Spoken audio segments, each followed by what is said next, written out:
चलिए बेटा आगे का टॉपिक पढ़ते हैं। इसके आगे यहाँ दे रखा है patience is important.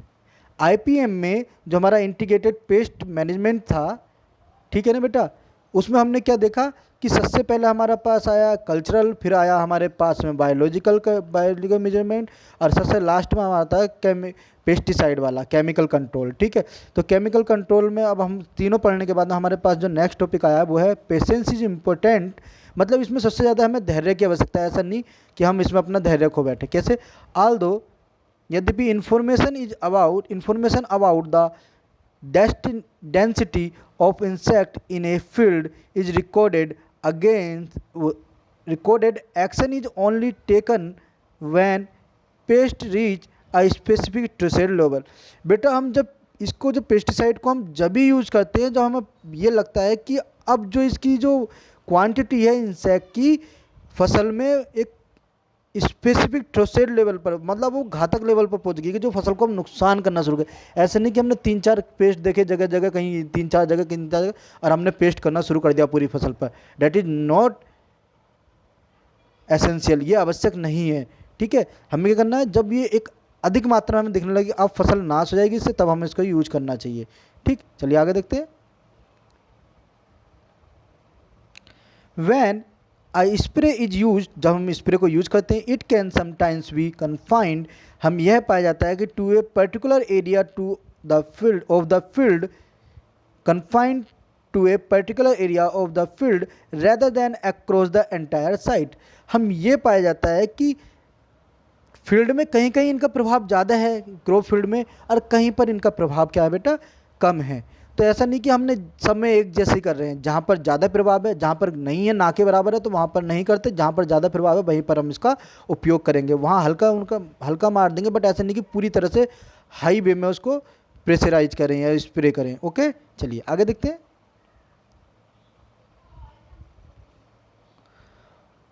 Population of predatory insect इनकी can build up to specific times of season. ये है कि जो इनके जो सीजन होते, जो इनका बेटा पॉपुलेशन बढ़ाने का जो टाइम होता है वो स्पेसिफिक टाइम होता है, वो एक स्पेसिफिक सीजन में होता है। ऐसा नहीं कि इनकी किसी भी दशा में वो किसी भी टाइम सीजन में इनका पॉपुलेशन हो जाए। तो हम क्या करेंगे, over time these beneficial can build up enough number two reach stable population with in the local farming system.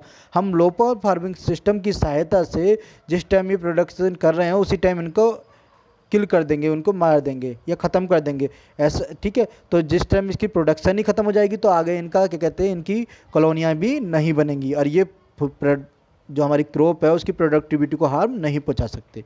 ठीक, आगे देखते हैं बेटा।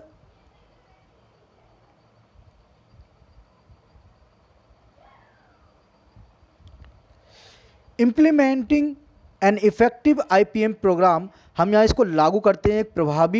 एक प्रभावी आईपीएम इंटीग्रेटेड पेस्ट मैनेजमेंट को यहाँ पर हम प्रभावी करते हैं। ठीक है, इन्वॉल्व केयरफुल मैनेजमेंट, जिसमें शामिल होता है सावधानी पूर्वक हमारा दशा अवस्था ऐसे शामिल होती है।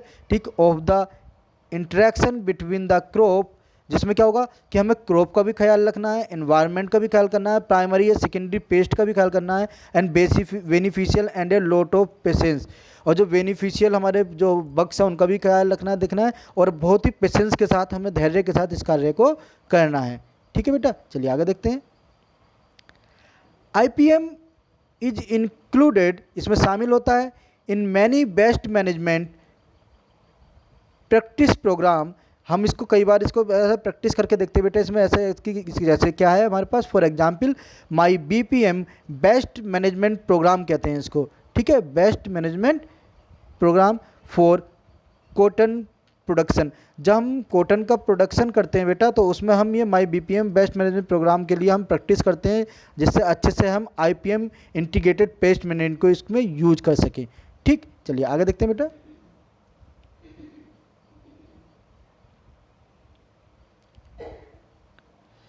It is a process that may need to be changed several times within a session। दरअसल ये की प्रक्रिया है, दिस में नीड टू बी चेंज। ठीक है, जिसमें क्या है कि समय समय पर हमें चेंज लाना आवश्यक है। ठीक है, सीजन के अनुसार। It need to be constantly evaluated and refine to maximize the benefit. हम इस अवस्था को क्या है कि हम ज़्यादा से ज़्यादा उच्च अवस्था में हमें इसको लाभ लेना होगा, ठीक है।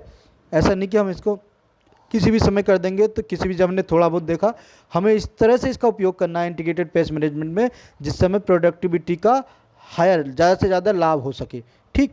चलिए आगे एक मॉडल दे रखा है बेटा, ये लाइन उसी के बारे में है, अगले उसमें डायग्राम में मैं आपको दिखाऊंगा वो मॉडल क्या कह रहा है। द मॉडल बिलो, नीचे एक मॉडल है, outline some steps for implementing and evaluating IPM practice, कि हम इंटीग्रेटेड पेस्ट मैनेजमेंट को किस तरह लागू कर सकते हैं, उससे किस तरह फ़ायदा उठा सकते हैं, वो एक बता रहा है हमको, ठीक है। Making best possible use of available resources, जो हमारे पास रिसोर्सेज अवेलेबल हैं, ठीक है।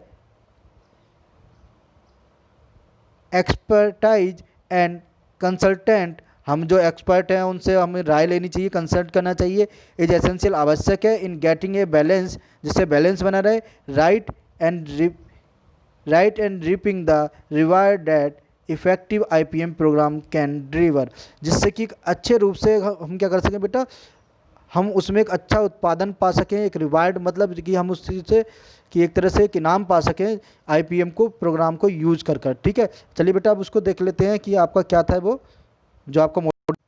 ये बेटा आपका मॉडल है जिसमें 5 स्टेप दे रखी हैं। स्टेप 1 में क्या नॉलेज क्या दे रखी है इसमें कि पेस्ट, इसमें पेस्ट क्या है, पेस्ट लाइफ साइकिल क्या होती है, नेचुरल एनिमीज कौन कौन से होते हैं, ग्रोइंग एरिया क्या है, ठीक। इसके बाद स्टेप 2 में आ जाता है हमारे पास, हम साइट सिलेक्शन करते हैं जहाँ पर हमें इंटीग्रेटेड पेस्ट मैनेजमेंट को यूज़ करना है, उसकी वेराइटी देखते हैं, टाइम्स ऑफ प्लांटिंग कि हमने कब प्लांटिंग करा, रोटेशन क्या है उसका, कि टाइम टाइम पर फसल चेंज रोटेशन करना चाहिए, वाटर एंड न्यूट्रिशन देखते हैं, न्यूट्रिशन उसमें पोषण क्या है, फार्म हाइजीन देखते हैं कि फार्म के अंदर हाइजीन क्या है, वहाँ पर पोषक तत्व है, वहाँ पर किस तरह की विषाक्तता है, ठीक है।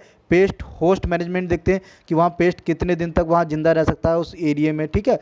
स्टेप ऑब्जर्वेशन, हम वहाँ ऑब्जर्व करते हैं, क्रॉप की मॉनिटरिंग करते हैं, हम पेस्ट प्रिडिक्शन मॉडल देखते हैं, pheromones traps, yellow sticky traps वगैरह, इस तरह के हम वहाँ पर फेरोमोन, जो आपके फेरोमोन कौन सिक्रीट करता है, जो कि आपके ये एनिमल्स होते हैं, उस चीज़ को हम देखते हैं, ठीक है, ट्रैप्स लगाते हैं इस तरह से।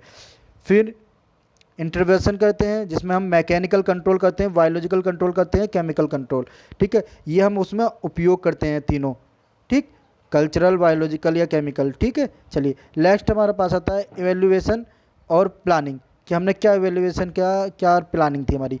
रिव्यू द मॉनिटरिंग रिकॉर्ड्स, हम उस रिकॉर्ड्स को इस बार हमने कैसे कैसे उत्पादन, कैसे कैसे IPM को यूज़ किया, उसका हम रिकॉर्डिंग करेंगे, हमारे कितनी फसल आई, इसके बारे में हम टॉकिंग बात करेंगे, आपस में लिसनिंग, दूसरों की सुनेंगे उन्होंने कैसे किया, फिर उसको लिखेंगे, रीड पढ़ेंगे, ठीक। और थिंकिंग करेंगे लास्ट में, एंड कंसल्ट एंड अडेप्ट, हम कंसल्टेंट से आपस में कंसल्ट करने के बाद में हम उसको अडेप्ट कर लेंगे, ठीक है। अब फिर से वही प्रोसेस करेंगे। ये IPM का एक IPM मॉडल है बेटा, ये कि टू कंटिन्यूअल द इम्प्रूवमेंट, ये कि किस तरह से हम फसल की अच्छी प्रोडक्टिविटी को पा सकते हैं।